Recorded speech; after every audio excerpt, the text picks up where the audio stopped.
Hello everyone, कैसे हैं आप सब। आई होप कि आप सब अच्छे होंगे। इस टेस्ट सीरीज को आगे बढ़ाते हुए फिर हम आप सभी के लिए लेकर आए हैं क्लास 10th के साइंस इंपॉर्टेंट टेस्ट, जो कि आपके एग्जाम के पॉइंट ऑफ व्यू से काफी इंपॉर्टेंट साबित हो सकता है। तो यह टेस्ट सीरीज नंबर 2 है। अगर आपने इसका पहला वाला टेस्ट नहीं दिया है तो जाकर चैनल के प्ले लिस्ट या डिस्क्रिप्शन में उसका लिंक दे दिएगा, वहां से आप जाकर देख सकते हैं। तो चलिए देखते हैं इसका क्वेश्चन कैसा रहेगा। तो आप सभी से एक छोटा सा रिक्वेस्ट है कि आप 30+ क्वेश्चन लिया गया सभी क्वेश्चन का आंसर कमेंट सेक्शन में देने की कोशिश कीजिएगा, ताकि आप सभी को पता चले कि आपका स्कोर कितना रह रहा है। तो चलिए चलते हैं इसके क्वेश्चन की तरफ, देखते हैं इसका प्रश्न कैसा रह रहा है। और यहाँ पर आप सभी के सामने यहाँ पर प्रश्न आ गया है। प्रश्न काफी इंपॉर्टेंट है सब, तो आप प्रश्न का सभी के आंसर कमेंट सेक्शन में करने की कोशिश कीजिएगा। तो प्रश्न क्या कर रहा है कि प्रकाश के परावर्तन के कितने नियम है। तो काफी इंपॉर्टेंट प्रश्न है और ये प्रश्न आप सभी के सामने बार बार आया होगा। प्रश्न क्या कर रहा है कि प्रकाश के परावर्तन के कितने नियम है। तो यहाँ पर 4 विकल्प दिया गया और इसका जो भी राइट आंसर होगा आप सभी को कमेंट सेक्शन में करना है, गलत या सही। इसका जो भी राइट आंसर हो आप सब कमेंट सेक्शन में जरूर करें। चलिए आपका समय शुरू होता है अब।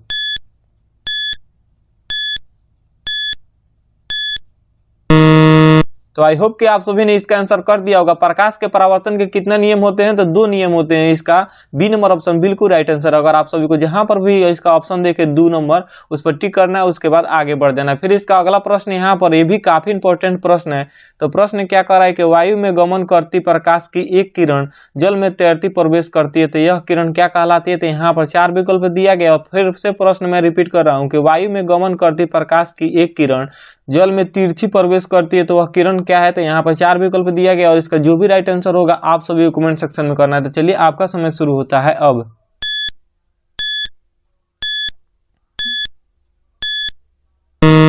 तो आई नो कि आप सभी ने इसका आंसर कर दिया होगा। अगर आपने इसका आंसर ए नंबर ऑप्शन किया है तो बिल्कुल राइट आंसर किया है। वायु में गमन करती प्रकाश की एक किरण जल में तिरछी प्रवेश करती है, तो यह किरण अभिलंब की ओर झुकी रहेगी। इसका ए नंबर ऑप्शन बिल्कुल राइट आंसर है। फिर इसका अगला प्रश्न यहाँ पर, ये भी काफी इंपॉर्टेंट प्रश्न है, थोड़ा सा लॉन्ग प्रश्न है, तो इसे आप ध्यान से देखिए और आपके एग्जाम के पॉइंट ऑफ व्यू से बोर्ड मॉडल क्वेश्चन है। तो फिर प्रश्न क्या कर रहा है कि किसी बिंब का वास्तविक तथा समान साइज का प्रतिबिंब प्राप्त करने के लिए बिंब को उत्तल लेंस के सामने कहाँ रखना चाहिए। तो बिंब को उत्तल लेंस के सामने कहाँ रखना चाहिए। तो यहाँ पर 4 ऑप्शन दिया गया। इसका जो भी राइट आंसर होगा आप सभी को कमेंट सेक्शन में करना है। तो चलिए आपका समय शुरू होता है अब।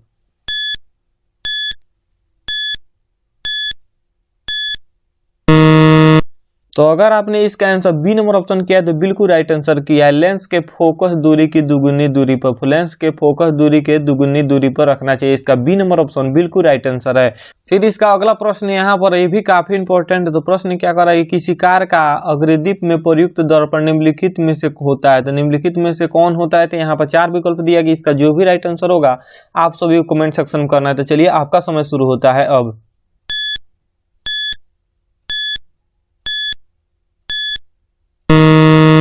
तो आई नो कि आप सभी ने इसका आंसर कर दिया होगा। अगर आपने इसका आंसर ए नंबर ऑप्शन किया है तो बिल्कुल राइट आंसर किया है। अवतल दर्पण, किसी कार के अग्रदीप में प्रयुक्त दर्पण निम्नलिखित में से कौन होता है। तो अवतल दर्पण होता है। ये काफी इंपॉर्टेंट प्रश्न है, तो आप गलत या सही सभी का आंसर जरूर कमेंट सेक्शन में करें। फिर इसका अगला प्रश्न यहाँ पर, ये भी काफी इंपॉर्टेंट प्रश्न है। तो प्रश्न क्या कर रहा है कि निम्नलिखित में से किसका अपवर्तनांक सबसे अधिक होता है। तो निम्नलिखित में से किसका अपवर्तनांक सबसे अधिक होता है। तो यहाँ पर 4 विकल्प दिया गया है। इसका जो भी राइट आंसर होगा आप सभी को कमेंट सेक्शन में करना है। तो चलिए आपका समय शुरू होता है अब।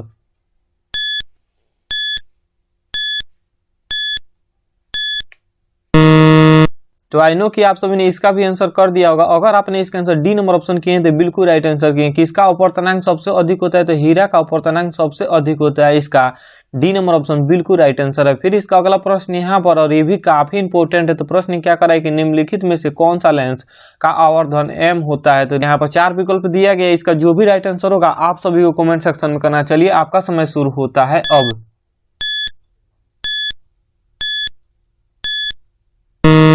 तो आई नो कि आप सभी ने इसका आंसर कर दिया होगा। अगर आपने इसका आंसर डी नंबर ऑप्शन किया तो बिल्कुल राइट आंसर किया है। V/U होता है आवर्धन m का मान होता है V/U। इसका डी नंबर ऑप्शन बिल्कुल राइट आंसर। अगर याद नहीं हो तो फिर याद कर ले। फिर इसका अगला प्रश्न यहाँ पर, ये भी काफी इंपॉर्टेंट है आपके बोर्ड के एग्जाम के लिए। तो प्रश्न क्या कर रहा है कि दर्पण का सूत्र है। तो दर्पण का क्या सूत्र होगा। तो यहाँ पर 4 विकल्प दिया गया। इसका जो भी राइट आंसर होगा आप सभी को गलत या सही कमेंट सेक्शन में करना है। तो चलिए आपका समय शुरू होता है अब।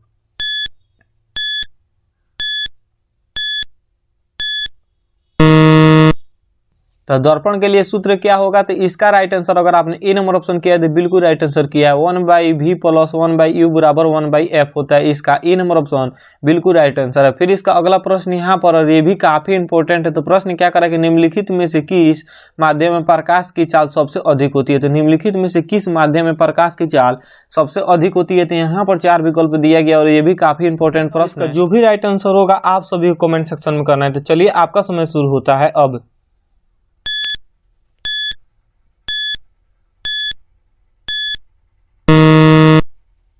तो आई नो कि आप सभी ने इसका आंसर कर दिया होगा। किस माध्यम में प्रकाश की चाल सबसे अधिक होती है, तो निर्वात माध्यम में प्रकाश की चाल सबसे अधिक होती है, निर्वात माध्यम में। इसका डी नंबर ऑप्शन बिल्कुल राइट आंसर। अगर याद नहीं हो तो फिर याद कर ले।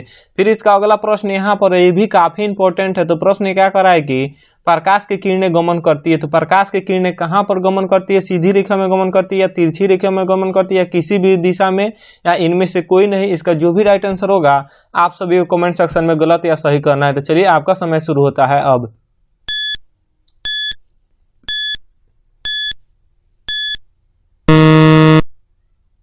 तो आई नो कि आप सभी ने इसका आंसर कर दिया होगा। अगर आपने इसका आंसर ए नंबर ऑप्शन किया है तो बिल्कुल राइट आंसर किया है। प्रकाश की किरण गमन करती है तो सीधी रेखा में गमन करती है। इसका ए नंबर ऑप्शन बिल्कुल राइट आंसर है। इसका अगला प्रश्न यहाँ पर, और ये भी प्रश्न काफी इंपॉर्टेंट है। तो प्रश्न क्या करेगा, प्रकाश के परावर्तन के कितने नियम है। तो काफी इंपॉर्टेंट सा प्रश्न है और सिंपल सा प्रश्न है कि प्रकाश के परावर्तन के कितने नियम है। तो यहाँ पर 4 विकल्प दिया गया और इसका जो भी राइट आंसर होगा आप सभी को कमेंट सेक्शन में बताना है। तो चलिए आपका समय शुरू होता है अब।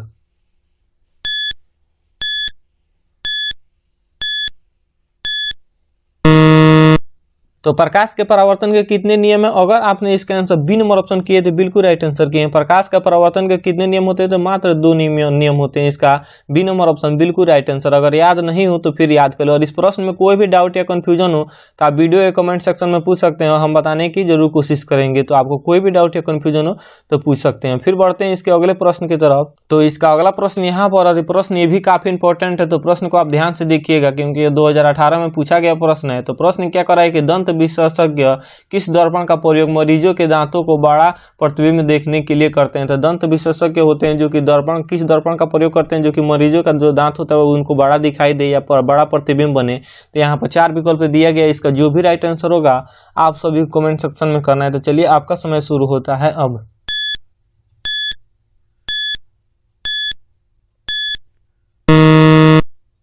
तो आई नो कि आप सभी ने इसका भी आंसर कर दिया होगा। अगर आपने इसका आंसर बी नंबर ऑप्शन किया है तो बिल्कुल राइट आंसर किए हैं। दंत विशेषज्ञ होते हैं जो कि किस दर्पण का प्रयोग करते हैं, तो अवतल दर्पण का प्रयोग करते हैं। इसका बी नंबर ऑप्शन बिल्कुल राइट आंसर है और ये काफी इंपॉर्टेंट भी प्रश्न है।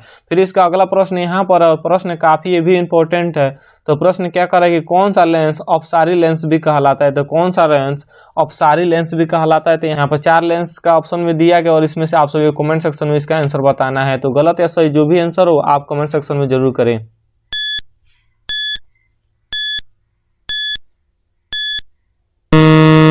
तो आई नो कि आप सभी ने इसका आंसर कर दिया होगा। अगर आपने इसका आंसर ए नंबर ऑप्शन किया है तो बिल्कुल राइट आंसर किया है। कौन सा लेंस जो अपसारी लेंस भी कहलाता है, तो अवतल लेंस है जो कि अपसारी लेंस भी कहलाता है। और ये 2 बार पूछा गया है और पूछने वाला है। 2018 में पूछा गया और उसके बाद 2020 में जो कि आप सभी का 21 में एग्जाम होने वाला है उसमें भी पूछने वाला है। फिर इसका अगला प्रश्न यहाँ पर है और ये काफी इंपॉर्टेंट है, ये भी है। तो प्रश्न थोड़ा सा लंबा है इसलिए आप ध्यान से देखें। तो प्रश्न क्या कर रहा है कि एक प्रयोग में अवतल दर्पण द्वारा किसी बिंब का प्रतिबिंब एक पर्दे पर प्राप्त किया जाता है। तो प्रश्न फिर क्या कर रहा है कि एक प्रयोग में अवतल दर्पण द्वारा किसी बिंब का प्रतिबिंब एक पर्दे पर प्राप्त किया जाता है। तो उसके बाद आगे क्या कह रहा है कि दर्पण की फोकस दूरी को निर्धारित करने के लिए प्रयोगकर्ता को मापने की जरूरत है। प्रयोगकर्ता के मापने की क्या जरूरत है। तो यहाँ पर 4 विकल्प दिया गया। इसका जो भी राइट आंसर होगा आप सभी को कमेंट सेक्शन में करना है। और काफी इंपॉर्टेंट प्रश्न और 2018 में पूछा गया प्रश्न है। तो चलिए इसका आंसर जो भी होगा आप सभी को कमेंट सेक्शन में करना है। तो चलिए आपका समय शुरू होता है अब।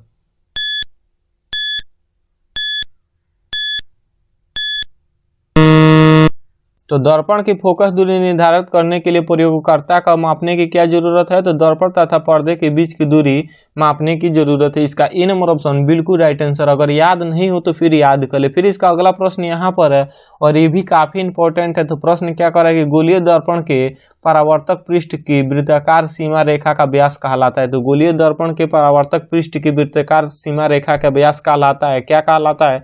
तो आपके सामने 4 विकल्प दिया गया और इसका जो भी राइट आंसर होगा आप सभी सभी कमेंट सेक्शन में करना है। तो चलिए आपका समय शुरू होता है अब।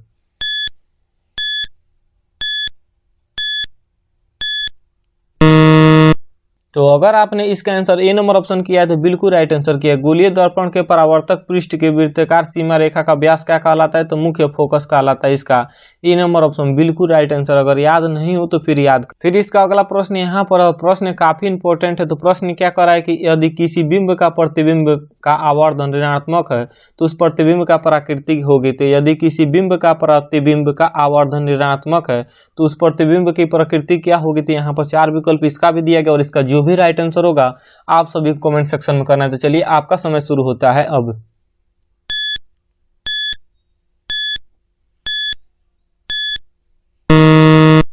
तो आई नो कि आप सभी ने इसका आंसर कर दिया होगा। अगर आपने इसका आंसर ए नंबर ऑप्शन किया है तो बिल्कुल राइट आंसर किया है। यदि किसी बिंब का प्रतिबिंब का आवर्धन ऋणात्मक होता है तो उस प्रतिबिंब की प्रकृति क्या होगी? तो वास्तविक और उल्टा होगा। इसका ए नंबर ऑप्शन बिल्कुल राइट आंसर। अगर याद नहीं हो तो फिर याद कर ले। फिर इसका अगला प्रश्न यहाँ पर है और ये भी काफी इंपॉर्टेंट प्रश्न है।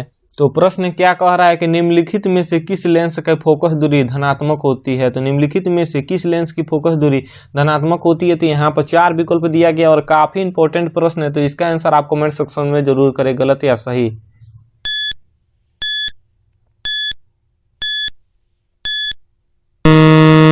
तो आई नो कि आप सभी ने इसका आंसर कर दिया होगा। निम्नलिखित में से किस लेंस की फोकस दूरी धनात्मक होती है? तो उत्तल लेंस की फोकस दूरी धनात्मक होती है। इसका बी नंबर ऑप्शन बिल्कुल राइट आंसर। अगर याद नहीं हो तो फिर याद करें। फिर इसका अगला प्रश्न यहाँ पर है और ये भी काफी इंपॉर्टेंट प्रश्न है। तो प्रश्न क्या कर रहा है कि किस दर्पण का प्रयोग सामान्यतः वाहनों का पार्श्व दृश्य दर्पणों के रूप में किया जाता है? तो इसका जो भी राइट आंसर होगा आप सभी को कमेंट सेक्शन में करना है। यहाँ पर 4 विकल्प दिया गया और इसमें से आप सभी को राइट आंसर कमेंट सेक्शन में बताना है। तो चलिए आपका समय शुरू होता है अब।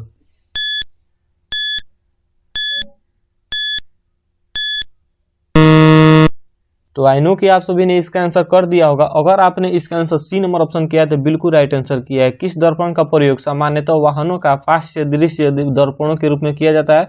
तो उत्तल दर्पण का प्रयोग किया जाता है। इसका सी नंबर ऑप्शन बिल्कुल राइट आंसर। अगर याद नहीं हो तो फिर याद कर ले। फिर इसका अगला प्रश्न यहाँ पर और ये भी काफी इंपॉर्टेंट प्रश्न है। तो प्रश्न क्या कर रहा है कि नई कर्तीय चिन्ह परिपाटी के अनुसार दर्पण के सामने रखे गए बिंब दूरी ली जाती है। तो बिंब दूरी किसके द्वारा ली जाती है? तो यहाँ पर 4 विकल्प दिया गया और इसका जो भी राइट आंसर होगा आप सभी को कमेंट सेक्शन में करना है। तो चलिए आपका समय शुरू होता है अब।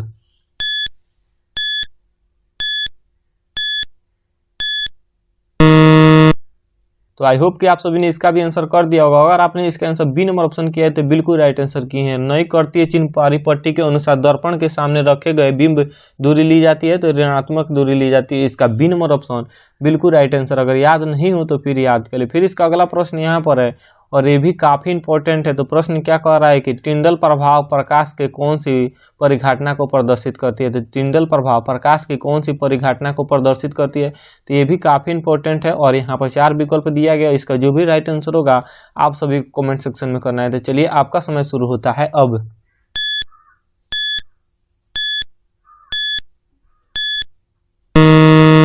तो अगर आपने इसका आंसर डी नंबर ऑप्शन किए हैं तो बिल्कुल राइट आंसर किए हैं। टिंडल प्रभाव प्रकाश के कौन सी परिघटनाओं को प्रदर्शित करता है?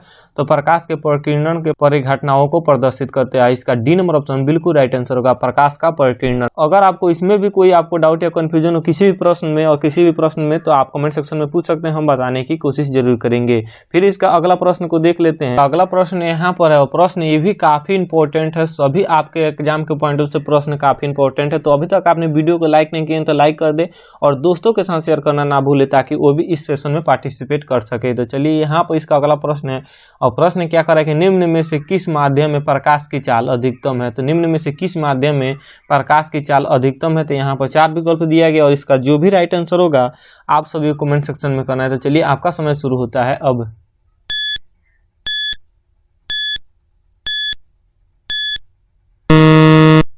तो आई नो कि आप सभी ने इसका भी आंसर कर दिया होगा। किस माध्यम में प्रकाश की चाल अधिकतम है? तो हवा के माध्यम में प्रकाश की चाल अधिकतम होती है। इसका ए नंबर ऑप्शन बिल्कुल राइट आंसर। अगर याद नहीं हो तो फिर याद कर लें।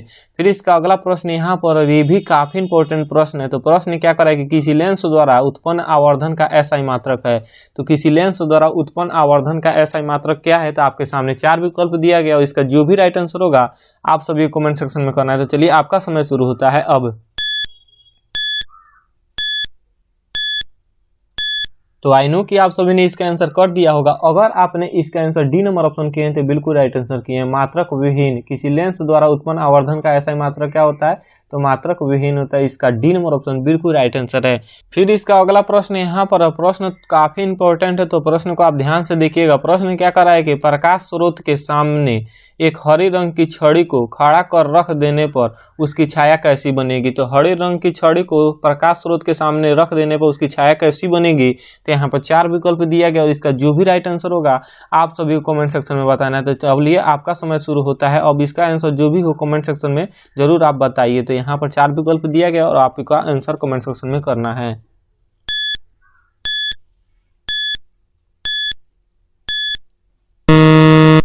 तो आई नो कि आप सभी ने इसका आंसर कर दिया होगा। प्रकाश स्रोत के सामने एक हरे रंग की छड़ी को खड़ा कर रख देने पर उसकी छाया कैसी बनेगी, तो काले रंग की बनेगी। इसका सी नंबर ऑप्शन बिल्कुल राइट आंसर। अगर याद नहीं हो तो फिर याद कर ले। फिर इसका अगला प्रश्न यहाँ पर, और ये काफी इंपॉर्टेंट प्रश्न है। तो प्रश्न क्या कर रहा है कि किसी प्रकाश स्रोत के सामने एक रुकावट रख देने पर बनेगी। तो प्रकाश स्रोत के सामने एक रुकावट रख देने पर बनती है, क्या बनती है, तो बहुत ही काफी इंपॉर्टेंट प्रश्न है। और इसका जो भी राइट आंसर होगा आप सभी को कमेंट सेक्शन में करना है। तो चलिए आपका समय शुरू होता है अब।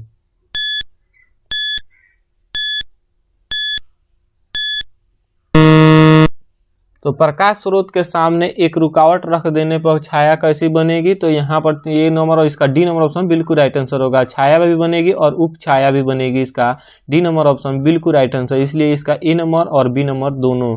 फिर इसका अगला प्रश्न यहाँ पर, और ये भी काफी इंपॉर्टेंट प्रश्न है। तो प्रश्न क्या कर रहा है कि प्रकाश स्रोत के सामने एक गेंद रखने पर उसकी छाया कैसी बनती है। तो प्रकाश स्रोत के सामने एक गेंद रखने पर उसकी छाया कैसी बनेगी, तो आपके सामने 4 विकल्प दिया गया और इसका जो भी राइट आंसर होगा आप सभी गलत या सही कमेंट सेक्शन में करना है। तो चलिए आपका समय शुरू होता है अब।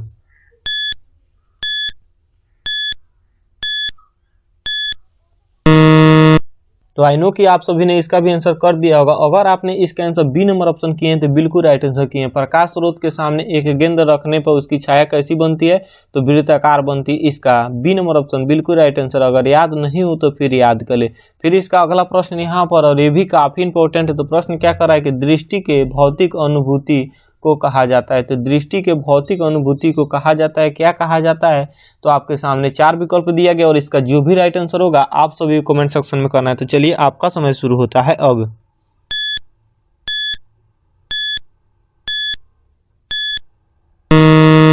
तो आई नो कि आप सभी ने इसका आंसर कर दिया होगा। अगर आपने इसका आंसर ई नंबर ऑप्शन किए हैं तो बिल्कुल राइट आंसर किए हैं। दृष्टि के भौतिक अनुभूति को कहा जाता है, तो प्रकाश कहा जाता है। इसका ए नंबर ऑप्शन बिल्कुल राइट आंसर है। फिर इसका अगला प्रश्न यहाँ पर है और ये भी काफी इंपॉर्टेंट है। तो प्रश्न क्या कर रहा है कि प्रकाश एक रूप है। तो प्रकाश एक रूप है किसका, तो यहाँ पर 4 विकल्प दिया गया और इसका जो भी राइट आंसर होगा आप सभी को कमेंट सेक्शन में करना है। तो चलिए आपका समय शुरू होता है अब।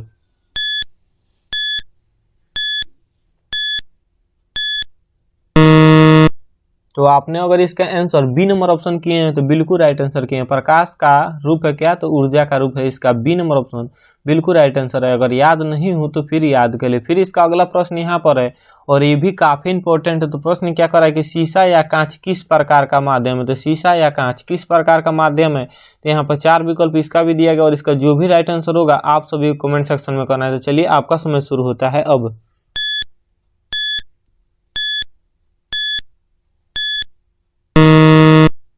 तो आई नो कि आप सभी ने इसका भी आंसर कर दिया होगा। अगर आपने इसका आंसर ए नंबर ऑप्शन किए हैं तो बिल्कुल राइट आंसर किए हैं। शीशा या कांच किस प्रकार का माध्यम है, तो प्रकाशीय माध्यम। इसका ए नंबर ऑप्शन बिल्कुल राइट आंसर। अगर याद नहीं हो तो फिर याद कर ले।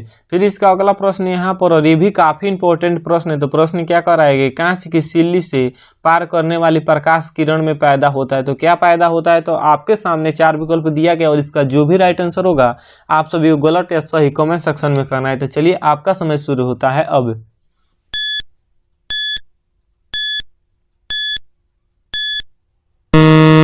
तो आई नो कि आप सभी ने इसका आंसर कर दिया होगा। अगर आपने इसका आंसर बी नंबर ऑप्शन किए तो बिल्कुल राइट आंसर किए हैं। कांच की सिल्ली से पार करने वाली प्रकाश किरण क्या पैदा करती है, तो परास्व विस्थापन पैदा करती है। इसका बी नंबर ऑप्शन बिल्कुल राइट आंसर है। अगर याद नहीं हो तो फिर याद कर ले, क्योंकि आपके बोर्ड के एग्जाम के लिए काफी इंपॉर्टेंट है। फिर इसका अगला प्रश्न यहाँ पर है और ये भी काफी इंपॉर्टेंट है। तो प्रश्न क्या करेंगे, सर्च लाइट का परावर्तक सतह होता है। तो सर्च लाइट का परावर्तक सतह कैसा होता है, तो यहाँ पर 4 विकल्प दिया गया और इसका जो भी राइट आंसर होगा आप सभी को कमेंट सेक्शन में करना है। तो चलिए आपका समय शुरू होता है अब।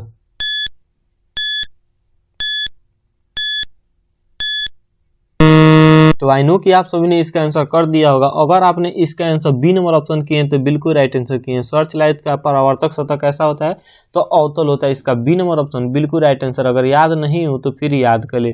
फिर इसका अगला प्रश्न यहाँ पर है और ये भी काफी इंपॉर्टेंट प्रश्न है। तो प्रश्न क्या कर रहा है कि निर्वात में प्रकाश की चाल क्या होती है। तो निर्वात में प्रकाश की चाल क्या होती है, तो यहाँ पर 4 विकल्प दिया गया और ये काफी इंपॉर्टेंट प्रश्न है क्योंकि ये 2014-17 में पूछा गया है। तो निर्वात में प्रकाश की चाल क्या होती है, तो आपके सामने 4 विकल्प दिया गया। इसका जो भी राइट आंसर होगा आप सभी को कमेंट सेक्शन में करना है। तो चलिए आपका समय शुरू होता है अब।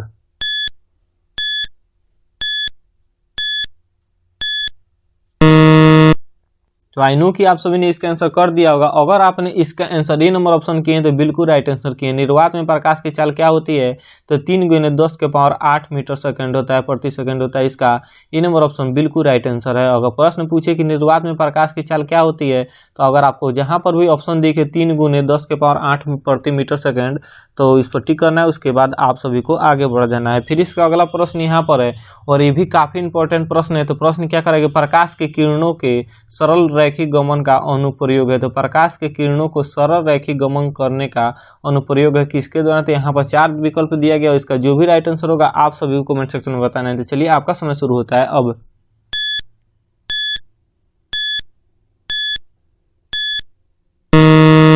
तो आई नो कि आप सभी ने इसका भी आंसर कर दिया होगा। अगर आपने इसका आंसर डी नंबर ऑप्शन किए हैं तो बिल्कुल राइट आंसर किए हैं। प्रकाश के किरणों के सरल रैखिक गमन का अनुप्रयोग है, तो सूर्य ग्रहण में भी है और उसके बाद चंद्र ग्रहण में है, इसलिए इसका डी नंबर ऑप्शन बिल्कुल राइट आंसर है। इसका ए नंबर ऑप्शन और बी नंबर ऑप्शन दोनों में।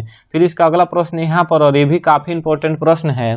तो प्रश्न क्या कह रहा है कि किसी वस्तु की छाया तभी बन सकता है जब प्रकाश की किरणें गमन करेगी। तो किसी वस्तु का छाया तभी बन सकता है जब प्रकाश की किरण गमन करेगी, तो किस में, तो यहाँ पर 4 विकल्प दिया गया और इसका जो भी राइट आंसर होगा आप सभी कमेंट सेक्शन में करना है। तो चलिए आपका समय शुरू होता है अब।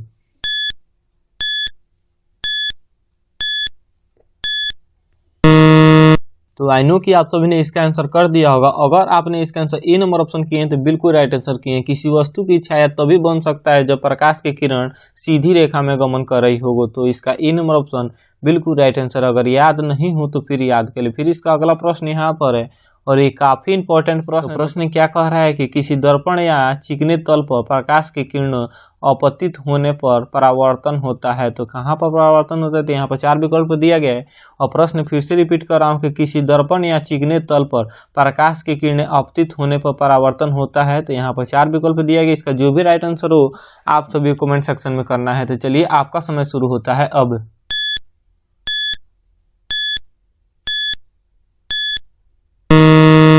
तो अगर आपने इसका आंसर ए नंबर ऑप्शन किए हैं तो बिल्कुल राइट आंसर किए। किसी दर्पण या चिकने तल पर प्रकाश की किरणें आपतित होने पर परावर्तन होता है, तो नियमित परावर्तन होता है। इसका ए नंबर ऑप्शन बिल्कुल राइट आंसर है। ये रहा आप सभी का 30+ क्वेश्चन जो कि आपके बोर्ड के एग्जाम के लिए काफी इंपॉर्टेंट साबित हो सकता है। तो इसमें अगर आपको कोई भी डाउट या कन्फ्यूजन हो तो आप वीडियो कमेंट सेक्शन में पूछ सकते हैं, हम बताने की कोशिश करेंगे। और इसी तरह इसका टेस्ट सीरीज देखने के लिए आप चैनल को सब्सक्राइब कर ले और वीडियो को जरूर शेयर करें। और आपके बोर्ड के एग्जाम तक इसका टेस्ट सीरीज चलने वाला है। पर डे किसी न किसी सब्जेक्ट के साथ आप सभी के साथ मुलाकात होगी। तो अगर कोई भी डाउट या कंफ्यूजन हो तो जरूर आप वीडियो कमेंट सेक्शन में पूछ सकते हैं। आई होप कि आप सभी को वीडियो पसंद आया होगा। वीडियो पसंद आया तो आप हमारे चैनल को सब्सक्राइब करें और बेल आइकन को प्रेस करें ताकि हमारे आने वाले अगले वीडियो का नोटिफिकेशन आप सभी को मिलते रहे। मिलते हैं इसके नेक्स्ट वीडियो में, तब तक के लिए जय हिंद, वंदे मातरम।